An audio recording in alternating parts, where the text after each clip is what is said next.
Hello बच्चों, let's read the question. What is the diagrammatic representation of the flow of energy from one tropic level to another? Here are four options. A is food chain, B is food web, C is ecological pyramid and D is both A and C. तो इस question में क्या बोला गया है कि क्या diagrammatic representation होता है फ्लो ऑफ एनर्जी का एक ट्रॉपिक लेवल से दूसरे ट्रॉपिक लेवल में।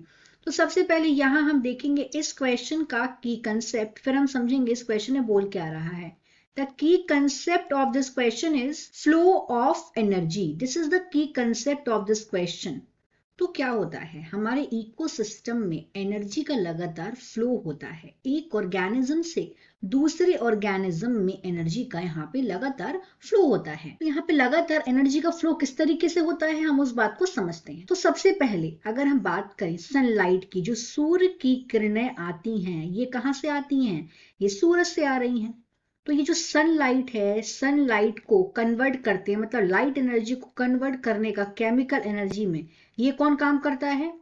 इसको ये काम करते हैं plants. They convert light energy into chemical energy in the form of glucose या कार्बोहाइड्रेट। इसका मॉलिक्यूलर फॉर्मूला है C6H12O6। This is carbohydrate.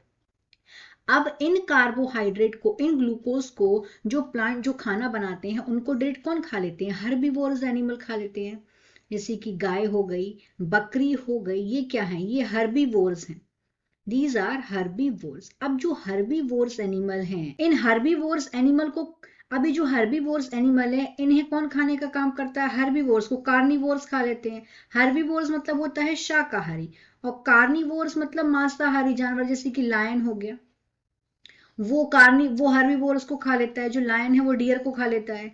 अब यहाँ पे क्या हो रहा है, अब जो कुछ देर में जब कार्निवोरस है, एक समय के बाद कार्निवोरस ही मरेंगे, और जब ये मरेंगे तो इनका क्या होगा? डिग्रेडेशन हो जाएगा। इनका डिग्रेडेशन हो जाएगा, और जब इनका डिग्रेडेशन होगा तो इनके डिग्रेडेशन में इनका डिकम्पोजर बन जाएगा। तो यहाँ पे क्या हो रहा है? लगातार लगातार यहाँ पे एनर्जी डिसिपेट हो रही है। यहाँ पे लगातार एनर्जी, जब एक ट्रॉपिक लेवल से दूसरे ट्रॉपिक लेवल पर एनर्जी जाती है तो सिर्फ 10% एनर्जी ही जा पाती है, बाकी के एनर्जी का डेसिपेशन हो जाता है। तो ये जो यहाँ पे जो इस तरीके से एनर्जी का फ्लो हो रहा है, व्हाट इज दिस? इसको ही बोलते हैं इकोलॉजिकल पिरामिड। इसे बोलते हैं इकोलॉजिकल पिरामिड।